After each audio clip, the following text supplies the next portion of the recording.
j'y crois même pas. J'y crois même pas parce que, comme je l'ai dit, ça arrive à nos sœurs, ça arrive à nos mères, et que 22% des hommes puissent croire ça, et que même 17% des femmes puissent croire ça, c'est qu'ils ont été mal éduqués. C'est difficile à dire, mais c'est la Enfin, je vérité. trouve ça beaucoup trop tôt. 13 ans pour le premier film porno, je trouve ça beaucoup trop tôt et ça montre que les sites sont pas assez, il n'y a pas assez protégés, il n'y a pas assez de règles.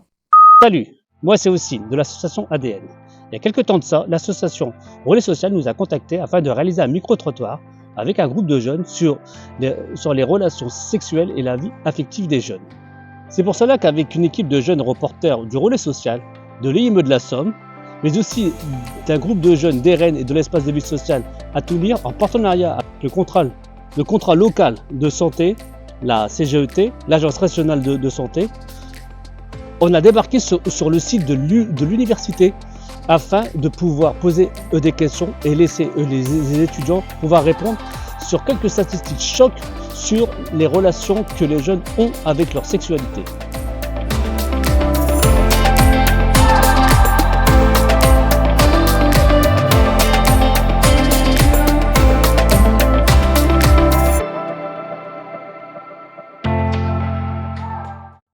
Moi, je trouve que 43% des étudiants qui utilisent un préservatif à chaque rapport, c'est pas encore suffisant. Il devrait y avoir plus d'étudiants qui utilisent des préservatifs. Je trouve ça assez décevant de la part des jeunes de se dire qu'on se protège pas assez et c'est sûrement dû au fait qu'on n'est pas assez bien informé là-dessus.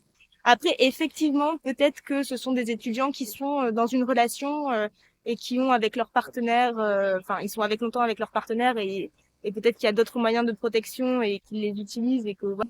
Alors que c'est hyper important parce que ça permet de lutter contre les maladies sexuellement transmissibles. Donc, c'est un peu inquiétant comme je dis. Mais je trouve que c'est encore trop peu parce qu'à mon avis, il y a encore trop d'étudiants qui pensent malheureusement que le préservatif n'est pas utile. Et enfin, ils n'y pensent pas ou par confort tout simplement, ils n'ont pas envie d'en mettre et malheureusement, c'est prendre des risques.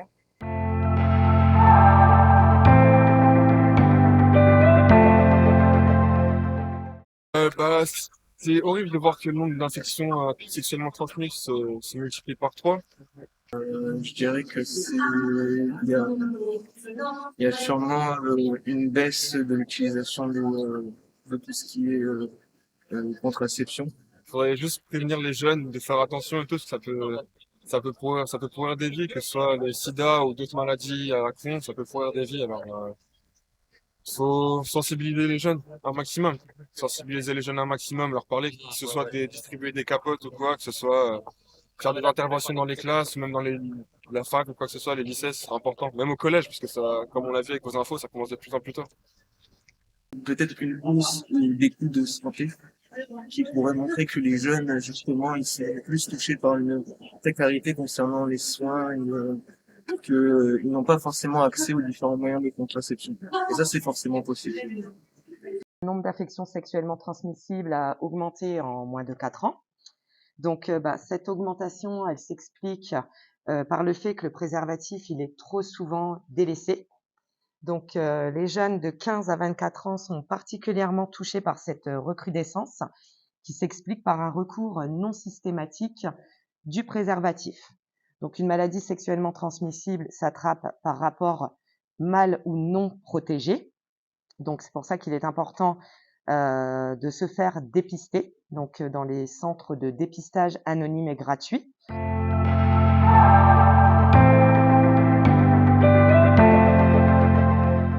Je le trouve assez léger. Je pensais que c'était un plus gros pourcentage de jeunes qui envoyaient des photos à caractère sexuel.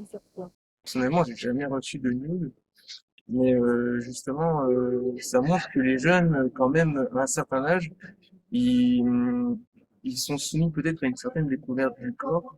Aujourd'hui, avec la génération des millennials, etc., réseaux sociaux, bah, tout va très vite, mais en fait, on se rend pas compte parce que aujourd'hui, les enfants, bah, ils utilisent les réseaux dès leur plus jeune âge. Ça fait beaucoup, mais je m'attendais à beaucoup plus, étant donné l'époque dans laquelle on vit avec les réseaux sociaux et tout ça.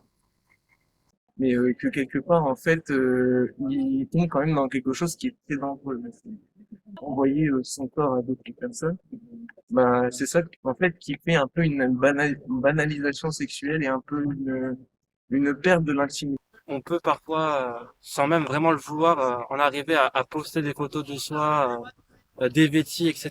Et je pense qu'il faut en parler. Il faut en parler aux jeunes. Maintenant, le corps, en fait, chez les jeunes, il n'est plus intime, mais il devient carrément quelque chose de public. Et ça montre que que ça devient grave, en fait, qu'il y a une banalisation un peu de la sexualité et surtout une banalisation de tout ce qui est corps dans cette société. Mais il faut en parler aux jeunes dans le sens que ce sont des photos qui malheureusement ensuite sont monétisées. On les utilise pour faire du chantage, on les utilise pour pourrir la vie des personnes, mais il n'y a pas que des jeunes, hein, il y a aussi des adultes. Enfin, tout le monde est concerné par cette question.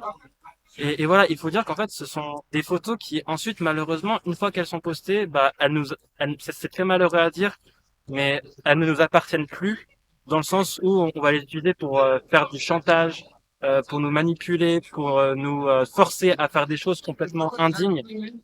L'intimité est quelque chose d'important.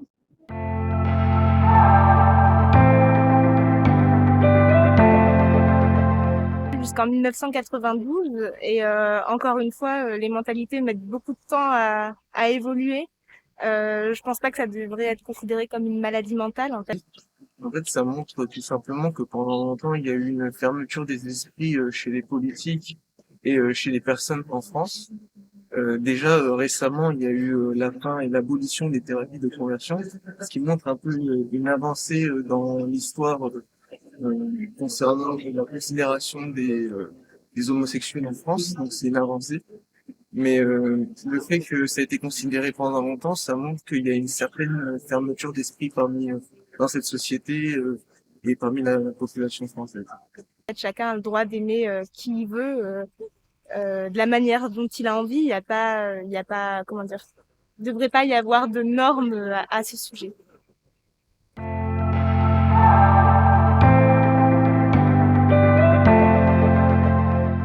Que l'âge moyen du premier film porno ce soit 13 ans, j'ai un petit frère qui a 12 ans et tout,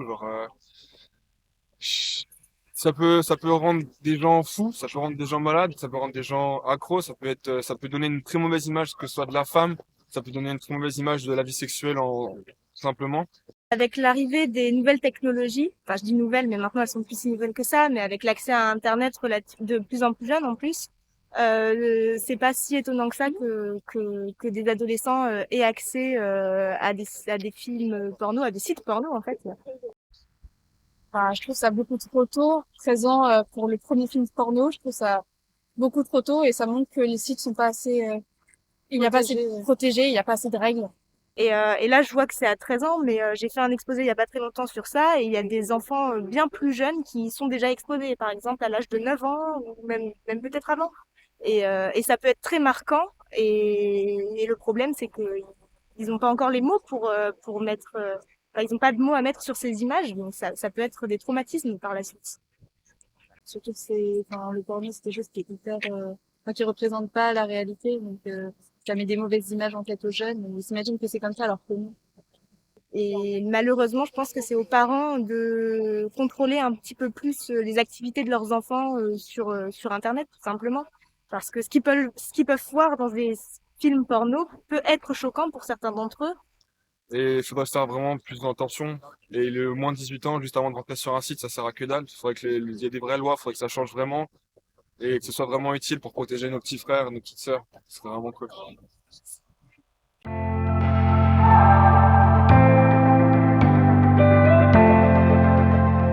J'y crois même pas. J'y crois même pas parce que, comme je l'ai dit, ça arrive à nos sœurs, ça arrive à nos mères. Et que 22% des hommes puissent croire ça, et que même 17% des femmes puissent croire ça, c'est qu'ils ont été mal éduqués. C'est difficile à dire, mais c'est la vérité.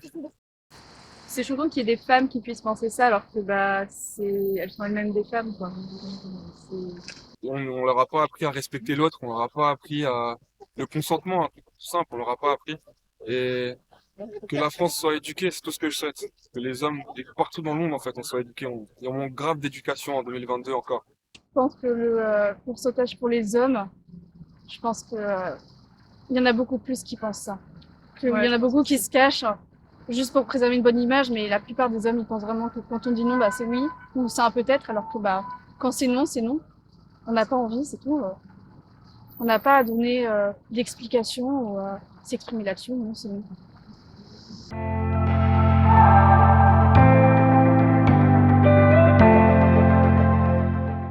Bah, je trouve que nous, les jeunes, on n'est pas vraiment beaucoup informés sur la contraception. Genre, c'est un sujet qu'on évite des fois beaucoup parce que les gens trouvent ça tabou, alors que je trouve ça c'est ridicule parce que c'est important pour nous, surtout nous les femmes. Et je pense que il y a peut-être pas mal de communication à faire par rapport à ça et pour essayer de sensibiliser en fait à ce sujet. Ouais, je pense que même dans les familles, etc., genre les parents en parlent pas beaucoup à leurs enfants en général. Et puis à l'école, on a des cours, mais souvent c'est un cours dans l'année. C'est peut-être pas assez, peut-être qu'on parle pas assez de tout. Alors effectivement, il peut y avoir un manque d'information et aussi le fait de se rendre sur Internet et d'être dans la désinformation. C'est-à-dire qu'il y a beaucoup de jeunes maintenant qui se basent sur Internet. Donc parfois, on peut voir tout et n'importe quoi. C'est pour ça que nous, le Centre d'information sur le droit des femmes et des familles, programme régulièrement des interventions à destination des jeunes, donc 12-25 ans, où justement, on va leur expliquer un peu tout ce qui concerne la santé sexuelle. On a aussi constaté qu'effectivement, il y avait une augmentation de la prise de pilules d'urgence. Donc, cette prise de pilule d'urgence, avant, on l'appelait la pilule du lendemain, mais on a vu qu'il y avait une désinformation. Les jeunes pensaient qu'en utilisant le mot lendemain, qu'elle était valable que 24 heures, sauf que ce n'est pas le cas. Donc, une pilule d'urgence, ça va être prescrite ou recommandée quand il y a un rapport qui est mal ou non protégé. Donc, elle est délivrée gratuitement aux mineurs dans tout ce qui concerne les centres de planification, les pharmacies et aussi le planning familial ou même les centres de dépistage. D'où l'importance de se rendre compte que quand il y a plusieurs fois une prise de pilule d'urgence, c'est que déjà, il y a un problème dans le moyen de contraception. Donc, de là, on va expliquer à la jeune qu'il est toujours bien de se faire dépister. Donc, quand ils sont en couple, on leur conseille de faire un test de dépistage. Si tout va bien entre eux, on leur conseille de passer sur un moyen de contraception. Bien sûr, il ne faut pas qu'il y ait d'infidélité avec des rapports non protégés, parce que ça peut aussi déclencher des maladies. La pilule d'urgence, elle peut aller jusqu'à 3 jours, donc la Norlevo, et il y a Elawan qui va jusqu'à 5 jours après un rapport mal ou non protégé.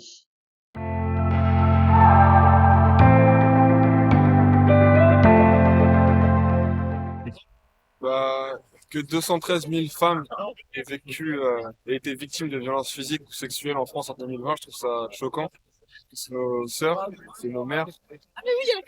C'est difficile à entendre dans un pays comme la France.